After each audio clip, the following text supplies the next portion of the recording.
Hello and welcome to IGNOU BAPSH। BPSC 109 का unit number 4 हमने start कर दिया है, जिसका फर्स्ट पार्ट ऑलरेडी अपलोडेड है। आज हम इसके बचे हुए टॉपिक्स को कवर करेंगे। तो पिछले पार्ट में हम पढ़ रहे थे कि पॉलिटिकल पार्टीज के फंक्शंस क्या क्या होते हैं। तो उन्हीं फंक्शंस में आज पहला फंक्शन हम पढ़ेंगे, कोऑर्डिनेशन का फंक्शन। अगर किसी पार्टी में कोऑर्डिनेशन की कमी है तो वो पार्टी क्या करेगी, पॉलिटिकल सिस्टम को इनस्टेबल बना देगी। तो कोऑर्डिनेशन का होना किसी भी पार्टी में बहुत ज़्यादा ज़रूरी बन जाता है। पॉलिटिकल पार्टीज अलग अलग तरीके से कोऑर्डिनेशन करती हैं गवर्नमेंट और सोसाइटी के बीच में, ताकि जो गवर्नमेंट और सोसाइटी है उनमें एक तरीके का ट्रस्ट बना रहता है। कोऑर्डिनेशन फंक्शन के जरिए जो पॉलिटिकल पार्टीज होती हैं वो पॉलिटिकल सिस्टम को स्टेबिलिटी प्रोवाइड करती हैं और एक कोहेरेंस बना के रखती हैं सोसाइटी को गवर्नमेंट में। और जो कोऑर्डिनेशन फंक्शन है वो 3 लेवल पर हमें देखने को मिलता है।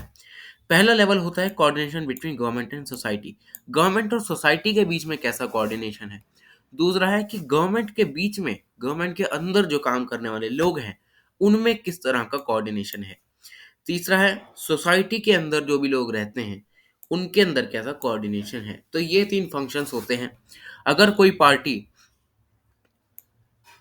इस तरह के कोऑर्डिनेशन को आसानी से फुलफिल कर देती है तो वो स्टेबल बन जाती है।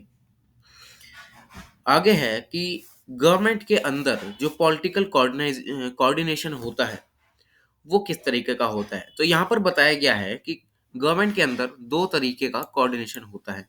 पहला होता है कि अलग अलग ऑर्गन जो होती हैं गवर्नमेंट की, जैसे कि लेजिस्लेचर, एग्जीक्यूटिव और जुडिशरी, इनमें किस तरह का कोऑर्डिनेशन है। दूसरा है कि जो भी मिनिस्ट्रीज हैं, जैसे कि स्टेट गवर्नमेंट, सेंट्रल गवर्नमेंट और लोकल गवर्नमेंट बॉडीज, इनमें किस तरह का जो कोऑर्डिनेशन है वो देखने को मिलता है। तो जो कोऑर्डिनेशन होता है डिफरेंट ऑर्गन्स ऑफ गवर्नमेंट में, वो मिलता है हमें पार्टी मीटिंग से। क्योंकि जब पार्टी मीट करती है तो वो अपने फ्यूचर प्लान बताती है कि हम आने वाले, हमारे जो पार्टी है वो आने वाले सालों में ये सब काम करने वाली है।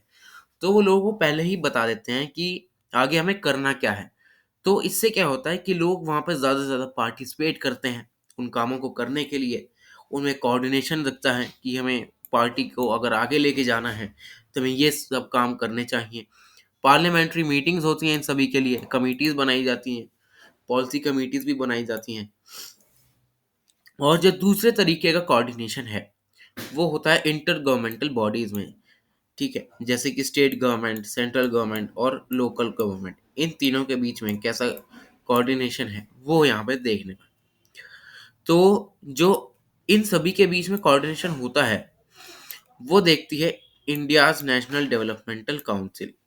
अब इस काउंसिल में क्या होता है, इन जो ये तीनों लेवल्स हैं गवर्नमेंट के, इसमें जो भी पॉलिटिकल पार्टीज काम करती हैं या जो भी लोग काम करते हैं वो क्या करते हैं, एक साथ मिलते हैं, एक दूसरे की प्रॉब्लम को सॉल्व करने की कोशिश करते हैं। तो ये सब यहाँ पर होता है कि सारी जो गवर्नमेंट्स हैं वो अच्छे से काम करती रहें। क्योंकि अगर सेंट्रल गवर्नमेंट स्टेट गवर्नमेंट के साथ कोऑर्डिनेट नहीं करेगी तो इसका सीधा सीधा जो इम्पैक्ट है वो लोकल बॉडीज पर देखने को मिलेगा, लोकल एडमिनिस्ट्रेशन पर इसका जो है वो इन्फ्लुएंस देखने को मिलेगा।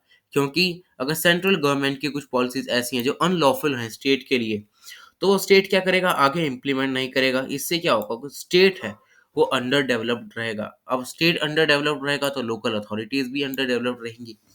तो इसीलिए इन तीनों के बीच में कोऑर्डिनेशन का होना बहुत ज़्यादा ज़रूरी है। आगे आता है रिप्रेजेंटेशन। अब जो मॉडर्न स्टेट्स होती हैं उसमें जो लोग होते हैं बहुत ज़्यादा बिजी रहते हैं। उनके पास इतना टाइम नहीं होता कि जो भी उनके इश्यूज हैं उनको एक जगह रिप्रेजेंट करें। तो वो क्या करते हैं, ऐसी पॉलिटिकल पार्टीज बना लेते हैं कि फॉर एग्जांपल कि जो वुमेन है, वर्किंग वीमेन है, तो उनके पास ज़्यादा टाइम नहीं होता अपना रिप्रेजेंटेशन करने का। तो वुमेन क्या करती हैं कि वो एक पार्टी बना लेंगी, जैसे विमेंस एसोसिएशन पार्टी जो भी है। तो उसमें क्या करेंगी, वो विमेंस के जो भी राइट्स हैं जिनको जो है गवर्नमेंट या तो एलिमिनेट कर रही है या तो नेग्लेक्ट कर रही है, वो उसे रिप्रेजेंट करेंगे कि ये हमारे राइट्स को यहाँ पर नेग्लेक्ट किया जा रहा है। ठीक है, हमारे राइट्स का इन्फ्रिंजमेंट हो रहा है, इसलिए हमने एक पार्टी बनाई है। तो ये हो गया रिप्रेजेंटेशन। अब ऐसी जो पार्टीज होती हैं वो डाइवर्स पॉलिटिकल और सोशल लाइफ में बहुत ज़्यादा इन्फ्लुएंस डालती हैं। ये पार्टीज़ क्या करती हैं कि अपने एजेंट्स बनाकर गवर्नमेंट में भेजती हैं, ताकि जो वो एजेंट्स हैं, वो इस पार्टी का रिप्रेजेंटेशन आगे गवर्नमेंट में करें, ताकि गवर्नमेंट जो है, वो इनकी कुछ सुन सके। ये अलग-अलग तरीके पर जो है वो अपना रिप्रेजेंटेशन करती हैं, जैसे कि मीडिया में कुछ पेपर्स पब्लिश कर देंगे, पार्लियामेंट में कुछ बोल देंगे, असेंबलीज़ रखेंगे, पब्लिक मीटिंग्स रखेंगे, इलेक्टोरल कैंपेन्स में अपना कुछ प्रचार वगैरह करेंगे, तो ये सब ऐसे रिप्रेजेंटेशन करती हैं। Through common programmes political parties bring many interest groups together. अब इससे क्या होता है कि किसी पर्टिकुलर एरिया की विमेन एक पार्टी बना ली, विमेन एसोसिएशन, तो ऐसा तो है नहीं कि वही सिर्फ पर्टिकुलर एरिया की विमेन जो है वो अपना रिप्रेजेंटेशन कर रही है, ऐसा नहीं होता। अलग अलग एरियाज की जो विमेन है वो इस पार्टी में शामिल होंगी, और ऐसे ऐसे करके एक मजबूत सी यहाँ पर पार्टी बन जाएगी जिसका रिप्रेजेंटेशन भारी होगा, और क्या पता गवर्नमेंट इनको सुन भी ले। तो ये सब यहाँ पर होता है। और जो सक्सेस होती है गवर्नमेंट फॉर्मेशन की, वो रिप्रेजेंटेशन पे ही काम आती है। क्योंकि अगर किसी सोसाइटी में सैनिटेशन की प्रॉब्लम है और वहाँ पर एक पार्टी बन गई कि हम इस सोसाइटी का जो सैनिटेशन है उसको सही कराएंगे, तो वहाँ के जो लोग होंगे वो इस पार्टी पर ट्रस्ट करेंगे कि हाँ, ये हमारे लिए कुछ काम करेंगे। तो ये पार्टी क्या करेगी, इस सोसाइटी में क्या होगा कि सभी लोग इनको ही वोट देंगे, क्योंकि इन्हें पता है कि आगे जाकर हमारे लिए ऐसा ही काम करेंगे। तो इससे क्या होगा, इस पार्टी की जीतने के चांसेस बढ़ जाएँगे, और ऐसे अगर गवर्नमेंट में आ जाती है पार्टी, तो ये इनके लिए ऐसे काम करेंगे। तो इससे क्या होता है कि सारी सक्सेस स्टोरीज़ जो होती हैं गवर्नमेंट की, वो रिप्रेजेंटेशन से ही जुड़ी होती हैं कि वो किस तरीके से जो है वो किसी भी पर्टिकुलर सोसाइटी या ग्रुप का रिप्रेजेंटेशन करती हैं। अगर अच्छे तरीके से रिप्रेजेंटेशन होगा, तो ही वो पार्टी इलेक्शन में जीत सकती है।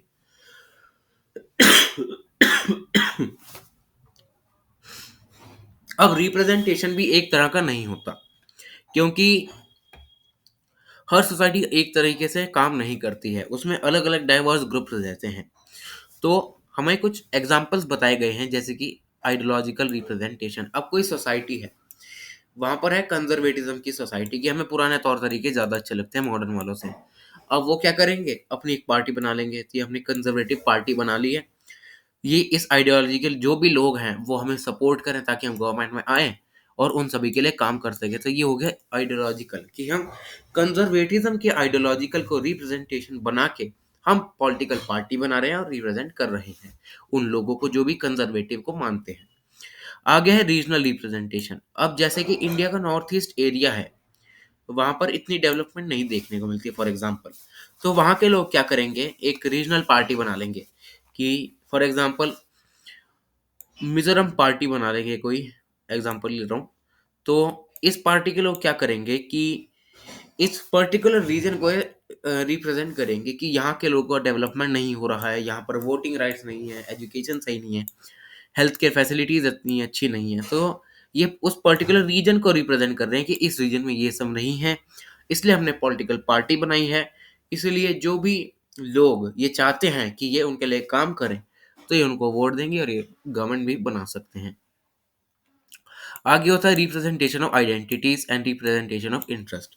अब आइडेंटिटीज कैसे, कि किसी एरिया में जो एससी या एसटी लोग हैं उनको अच्छे तरीके से रिप्रेजेंटेशन नहीं मिलता है, क्योंकि उनकी आइडेंटिटी ऐसी बनाई गई है।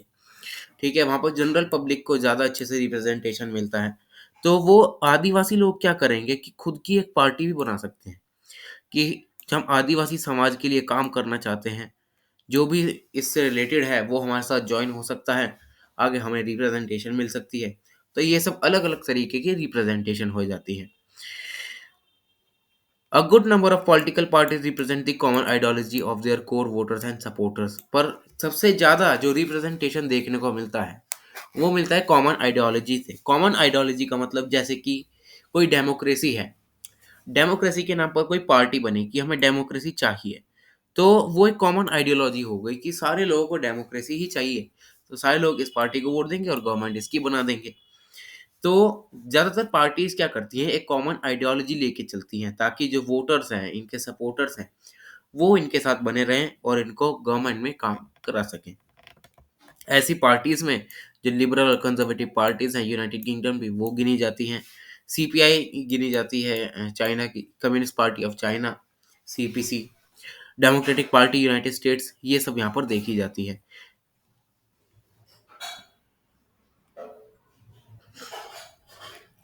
और लास्ट में दिया हुआ है कि कुछ पॉलिटिकल पार्टीज कुछ पर्टिकुलर इंटरेस्ट को रिप्रेजेंट करती हैं, जैसे कि क्लाइमेट चेंज का मुद्दा है, अभी बहुत ज़्यादा ही ट्रेंड में है।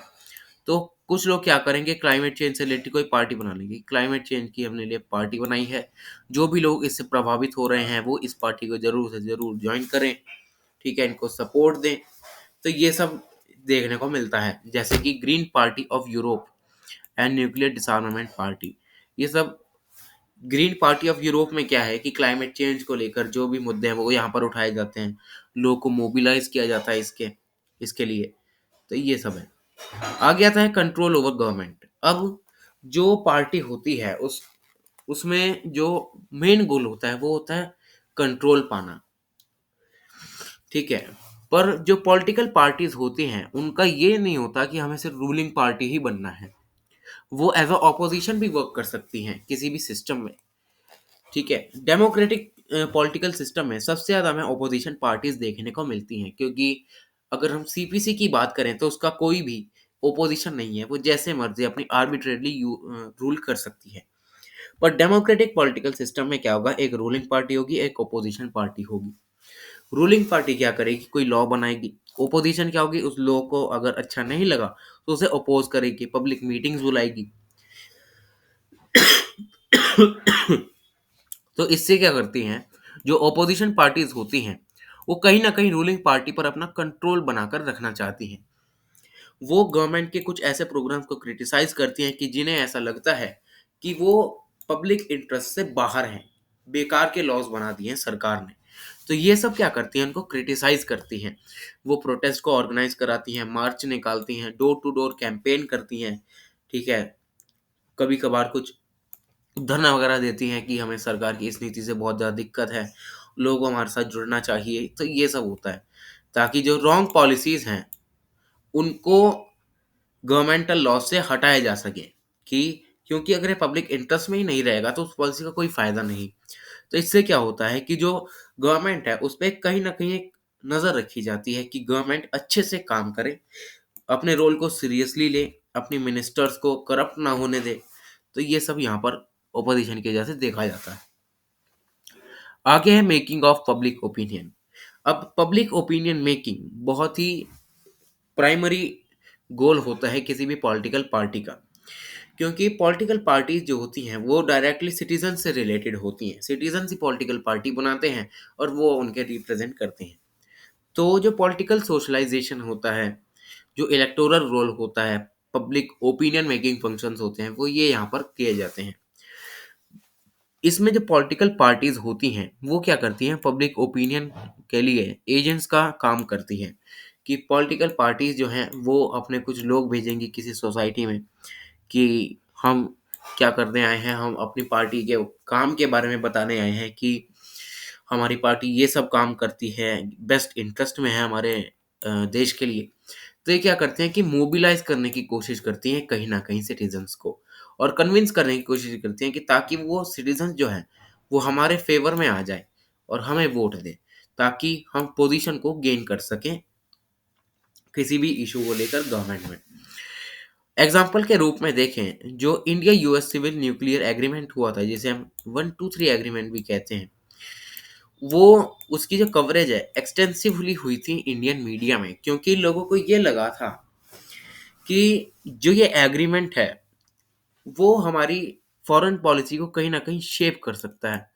क्योंकि जो ऐसा इशू है न्यूक्लियर डिसआर्मामेंट का, क्योंकि जो यूएस होता था उस समय वो इंडिया पर प्रेशर बना के रखता था कि हम आपकी हेल्प करेंगे कि आप न्यूक्लियर पावर बने, न्यूक्लियर वेपन्स बनाएं, एशिया में सबसे पहली ऐसी कंट्री बने। तो ये सब वहाँ पर प्रेशर चलता था। तो इसीलिए यूएस और इंडिया का एक एग्रीमेंट होता है जिसे 123 एग्रीमेंट कहा जाता है। तो इसकी बहुत ज़्यादा कवरेज की जाती है मीडिया में, क्योंकि तब लोगों को लगता है कि जो हमारी फॉरेन पॉलिसी है वो इसको कहीं ना कहीं शेप कर सकता है। और कुछ पार्टीज ने भी इसको अपना मुद्दा बनाकर लोगों को अपनी तरफ कन्विंस भी किया था। तो ये होता है पब्लिक ओपिनियन बनाना। अगला टॉपिक आता है, ये है political parties under different political systems. अब political parties different different political systems में कैसे काम करती हैं। The role and functions of political parties very with the type of political system. अब जो पॉलिटिकल पार्टीज हैं और उनके फंक्शंस हैं वो डिफरेंट डिफरेंट पॉलिटिकल सिस्टम्स में अलग होंगे। कोई पार्टी है डेमोक्रेटिक सिस्टम में वो अलग से काम करेगी, ठीक है, कम्युनिस्ट में अलग से काम करेंगी, फासिस्ट में अलग तरीके से काम करेंगी। तो ये सब देखा जाता है। The role of political parties in a democracy is very comprehensive. बहुत ही कॉम्प्रिहेंसिव वर्क होता है किसी भी पॉलिटिकल पार्टी के डेमोक्रेसी में वर्क करना या किसी और सिस्टम में वर्क करना। एक अमेरिकन पॉलिटिकल साइंटिस्ट हैं, ई शेट स्नाइडर। वो ये ऑब्जर्व करते हैं कि जो पॉलिटिकल पार्टीज हैं वो डेमोक्रेसी बनाती हैं, ठीक है, और जो पॉलिटिकल पार्टीज होती हैं वो डेमोक्रेसी को कहीं ना कहीं सेफगार्ड भी करके रखती हैं। इसके लिए वो कुछ फंक्शन बताते हैं पॉलिटिकल पार्टीज के लिए। तो पहला फंक्शन होता है इलेक्टोरल फंक्शन। इलेक्टोरल फंक्शन में क्या होता है कि जो एक पार्टी होती है वो दूसरी पार्टी के साथ कॉम्पिटिट करती है, ठीक है, और क्या करती है कि वोट मांगती है दूसरों से, दूसरे लोगों से वोट मांगती है कि हमें वोट दें। इससे कंपटीशन बनता है पॉलिटिकल पार्टीज का, जिसे हम इलेक्टोरल फंक्शंस कहते हैं, ताकि जो पॉलिटिकल पावर है इलेक्शंस के बाद वो उसे गेन कर सके। दूसरा होता है सोशलाइज द सिटीजन्स। अब इसमें क्या होता है कि जो पॉलिटिकल पार्टीज होती हैं वो लोगों को रिक्रूट करती हैं, ठीक है, उनको ट्रेनिंग देते हैं कि ताकि अगर फ्यूचर में अगर आप किसी भी पॉलिटिकल पोजीशन पे गए तो आपको कैसे काम करना चाहिए। तो ये यहाँ पर होता है। अगला फंक्शन है फॉर्मेशन ऑफ द गवर्नमेंट। अब सिलेक्शन के बाद जो इलेक्टेड मेंबर्स होते हैं वो पॉलिटिकल पोजीशंस को गेन करते हैं। उसके बाद जो पार्टी है वो क्या करती है, एक वॉचडॉग की तरह काम करती है गवर्नमेंट पे कि जो भी गवर्नमेंट है वो सही से काम कर रही है कि नहीं, ठीक है। आगे आता है कि जो गवर्नमेंट है या जो पॉलिटिकल पार्टी है उनका यही काम नहीं होता कि हमें बस गवर्नमेंट बनानी है। इलेक्ट होने के बाद उन्हें को अच्छे से काम करना चाहिए, करप्शन से दूर रहना चाहिए, ठीक है, पार्टी के फंक्शंस पर एक नज़र रखनी चाहिए कि पार्टी सही से काम कर रही है कि नहीं। तो ये सब इस फंक्शन में बताया गया है। फोर्थ है political parties create a strong linkage between government and voters. अब जो पॉलिटिकल पार्टीज हैं वो स्ट्रॉन्ग लिंकेज बनाकर रखती हैं गवर्नमेंट और वोटर्स के बीच में। के लॉसन के अकॉर्डिंग चार लिंकेज बहुत इंपॉर्टेंट होते हैं किसी भी पार्टी के बनाने के लिए। पहला होता है इलेक्टोरल लिंकेज, की इलेक्शंस के टाइम पे जो भी लिंकेज होता है वो अच्छे से बना है। पार्टिसिपेटरी लिंकेज, लोगों को ज़्यादा से ज़्यादा पार्टिसिपेट कराया जाए, पार्टी के लोग दूसरी दूसरी जगह पर जाएं, वहाँ पर बताएं कि हम क्या क्या कर रहे हैं, ठीक है। क्लाइंटिस्टिक लिंकेज की दूसरों को हायर करें अपनी पार्टी में, ठीक है। और फोर्थ है डायरेक्टिव लिंकेज की जो पार्टी है उसकी जो भी डायरेक्शंस हैं वो कैसे सेट होंगी, हमें कैसे आगे काम करना है। तो ये डायरेक्टिव लिंकेज में बताया जाता है। इससे क्या होता है कि जो पार्टी होती है वो स्टेबल बनी रहती है, अनस्टेबल नहीं होती। फिफ्थ फंक्शन है कंट्रोलिंग द गवर्नमेंट। अब कोई भी पार्टी अगर रूलिंग पार्टी बनती है तो वो क्या करती है, कुछ लॉज बनाती है। और अगर कोई पार्टी हार जाती है इलेक्शंस में या अपनी गवर्नमेंट नहीं बना पाती तो वो ओपोजिशन बनती है। तो इसमें बताया गया है कि जो ओपोजिशन पार्टी है वो कहीं ना कहीं गवर्नमेंट को कंट्रोल करके रखती है। रूलिंग पार्टी एक्सक्लूसिवली रूल नहीं करेगी किसी भी इंस्टीट्यूशन में। तो यहाँ पर बताया गया कि जो ओपोजिशन पार्टी है वो एज अ कंट्रोलर काम करती है गवर्नमेंट का, क्योंकि जो डेमोक्रेटिक पॉलिटिकल सिस्टम्स होते हैं उसमें दो तरीके की पार्टी होती है, एक तरफ रूलिंग, दूसरी तरफ ये वाली ओपोजिशन पार्टी। अब रूलिंग पार्टी ने कोई भी रूल बना दिया, उसको अच्छा नहीं लगा ओपोजिशन को, वो क्या करेगी, प्रोटेस्ट करेगी, मास मूवमेंट्स करेगी। तो इसके जरिए क्या होगा कि जो गवर्नमेंट है उस पर कहीं किसी ना किसी तरीके का प्रेशर बना रहेगा, कंट्रोल बना रहेगा। तो ये सब यहाँ पर दे रखा है। आगे है जनरल, अगर हम बात करें तो डेवलपिंग सिस्टम्स में जो मॉडर्नाइजेशन पॉलिटिकल स्टेबिलिटी है वो बहुत ज़्यादा लैग करती है। फॉर एग्जांपल हमारी जो नेबरिंग कंट्रीज़ हैं, जैसे कि पाकिस्तान, श्रीलंका, वहाँ पर जो पॉलिटिकल स्टेबिलिटी है, वो कभी नहीं रहती। फॉर एग्जांपल पाकिस्तान में कभी मिलिट्री रूल आ जाता है, कभी डेमोक्रेसी आ जाती है। तो ये सब इनस्टेबल नेशन के जो हैं वो इंडिकेटर्स होते हैं। यहाँ पर कोई भी पॉलिटिकल पार्टी अच्छे से स्टेबलाइज़ नहीं हो पाती है। आगे हमें कुछ पार्टीज़ के बारे में बताया गया है कि कौन-कौन सी टाइप्स की नॉन डेमोक्रेटिक पॉलिटिकल पार्टीज़ होती हैं, या पॉलिटिकल सिस्टम्स होते हैं। पहला होता है अथॉरिटेरियन, दूसरा है कम्युनिस्ट एंड फासिस्ट सिस्टम्स। अब अथॉरिटेरियन गवर्नमेंट में क्या होता है कि एक ऐसा पॉलिटिकल सिस्टम होता है जिसमें जो कंट्रोलिंग होती है गवर्नमेंट की, ठीक है, अच्छे से कोई एक ही पार्टी जो है वो गवर्नमेंट को कंट्रोल करेगी, डेमोक्रेसी को रिजेक्ट करेगी, ठीक है, ह्यूमन राइट्स वगैरह यहाँ सब नहीं चलता है। इसमें स्ट्रॉन्ग सेंट्रल पावर होती है, मतलब यहाँ पर सेंट्रलाइज्ड पावर होती है, डिसेंट्रलाइज्ड पावर नहीं होती, ठीक है। यहाँ पर किसी एक एलाइट के पास पावर होगी सबसे ज़्यादा, या किसी एक इंसान के पास पावर होगी। तो अथॉरिटेरियन गवर्नमेंट ये है। अब किसी भी अथॉरिटेरियन गवर्नमेंट में जो पार्टीज़ हैं वो क्या-क्या फंक्शंस को परफॉर्म करती हैं। सबसे पहला फंक्शन है परफॉर्म करती हैं कि जो पॉलिटिकल पार्टीज़ हैं, इंटर रेजिम कॉन्फ्लिक्ट्स को वो सॉल्व करती हैं, कि उन्हीं की रेजिम में जो भी कॉन्फ्लिक्ट्स हैं, वो उसको सॉल्व करें पॉलिटिकल पार्टीज़, ठीक है। दूसरा है political parties help to balance the threats regimes coming from the other political challenges like military. अब अथॉरिटेरियन गवर्नमेंट में क्या होता है कि पॉलिटिकल पार्टीज़ जो हैं, वो अपने थ्रेट्स को बैलेंस करके रखती हैं कि किसी भी तरह का कोई थ्रेट पार्टी के लिए कोई नुकसान ना करे। जैसे कि मिलिट्री कभी भी कू कर सकती है।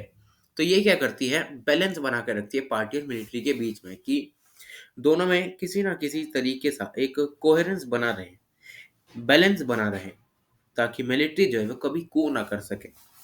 थर्ड है political parties assist the dictator in managing elections. अब जो इसका डिक्टेटर होगा अथॉरिटेरियन गवर्नमेंट का, उसको पॉलिटिकल पार्टीज असिस्ट करती हैं कि आपको कैसे कैसे इलेक्शंस में खड़ा होना चाहिए, क्या क्या काम करने चाहिए, ये डायरेक्शंस देती हैं उन्हें।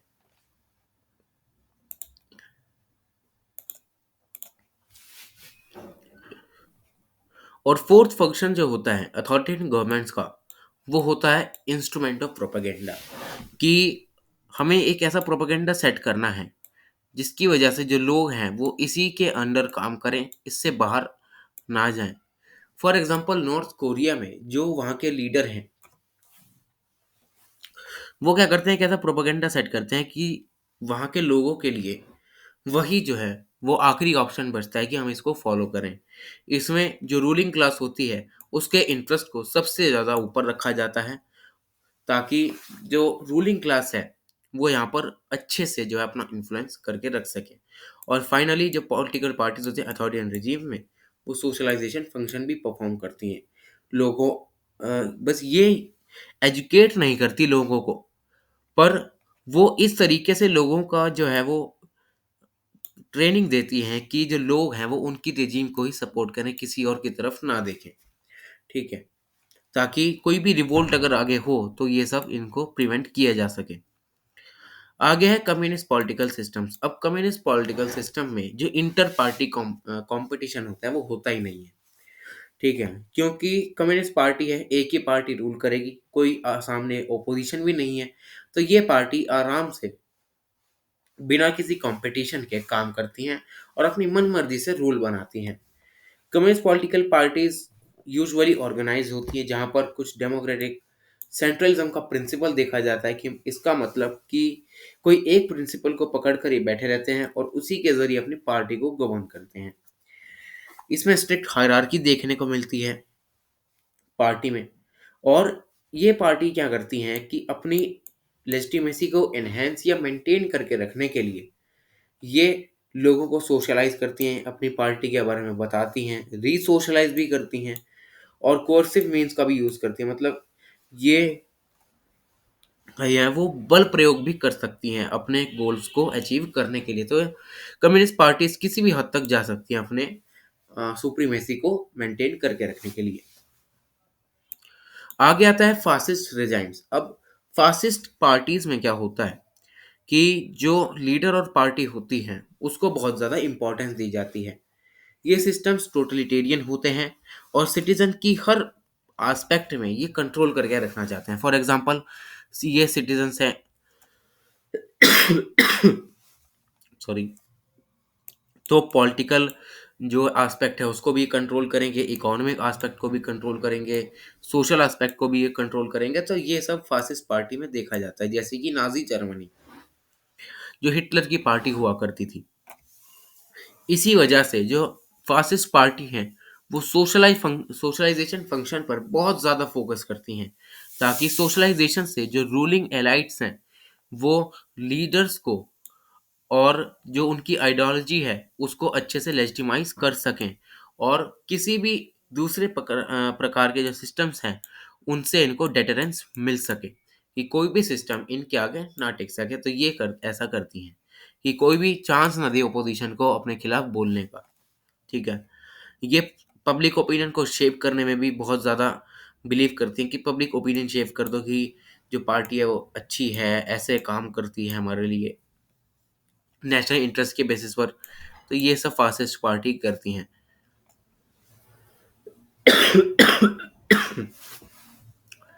लास्ट टॉपिक आता है चैलेंजेस टू पॉलिटिकल पार्टीज। अब इन पॉलिटिकल पार्टीज में क्या क्या चैलेंजेस होते हैं?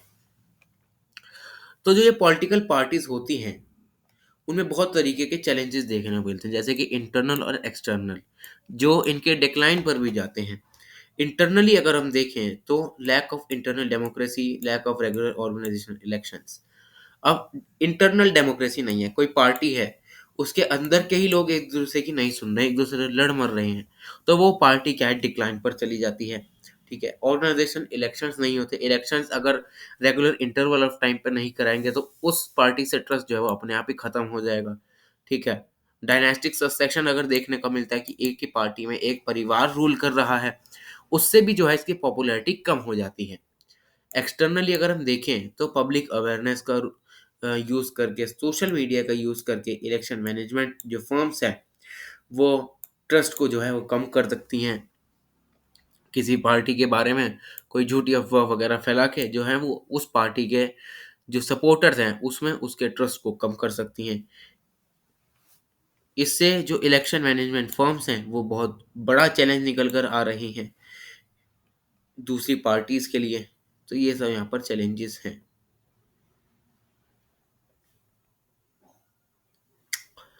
तो ये ज़्यादा कुछ इम्पोर्टेंट नहीं है। एक मिनट।